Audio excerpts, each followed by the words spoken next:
Assalamualaikum warahmatullahi wabarakatuh. Saya Sekar Kirana Wulandari dari kelas 11 IPS. Hari ini saya akan mendeskripsikan Kiai Haji Ahmad Dahlan. Kiai Haji Ahmad Dahlan yang saya kenal.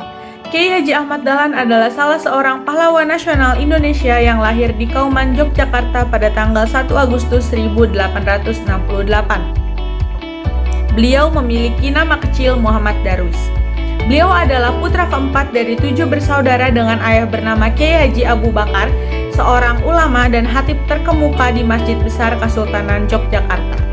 Ibunya bernama Siti Aminah yang merupakan putri dari Haji Ibrahim yang pada saat itu merupakan penghulu Kesultanan Ngayogyakarta Hadiningrat.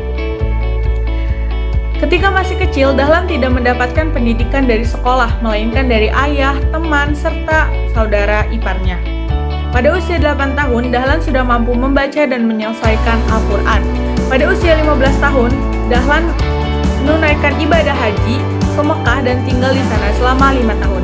Selama di sana, beliau memperdalam ilmu agama dan juga berinteraksi dengan Muhammad Abduh, Al-Afghani, Rashid Ridho, dan Ibnu Taimiyah yang memiliki pemikiran-pemikiran pembaharuan dalam Islam. Pada tahun 1888, beliau kembali ke kampung halamannya dan mengganti namanya dari Muhammad Darwis menjadi Ahmad Dahlan.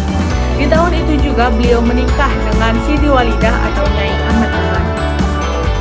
Pada 18 November 1912, beliau mendirikan sebuah organisasi yang bernama Muhammadiyah. Sejak awal, Dahlan sudah menetapkan bahwa Muhammadiyah tidak bergerak di dalam bidang politik, melainkan bergerak di dalam bidang sosial dan pendidikan. Pada 20 Desember 1912, Ahmad Dahlan mengajukan permohonan kepada pemerintah Hindia Belanda untuk mendapatkan status sebagai badan hukum, dan permohonan itu baru dikabulkan pada tahun 1914. Saat itu, izin ini hanya berlaku dan boleh bergerak di daerah Yogyakarta saja. Pada 1917, Ahmad Dahlan menambahkan seksi perempuan bernama Aisyah yang dibuat oleh Nyai Ahmad Dahlan. Organisasi ini berperan penting dalam memodernisasi kehidupan perempuan Indonesia saat itu. Maka dari itu, Ahmad Dahlan kembali mengajukan permohonan kepada pemerintah Hindia Belanda untuk mendirikan cabang Muhammadiyah di seluruh Indonesia, bukan hanya di daerah Yogyakarta saja. Pada akhirnya permohonan ini dikabulkan oleh pemerintah Hindia Belanda pada 2 September 1921.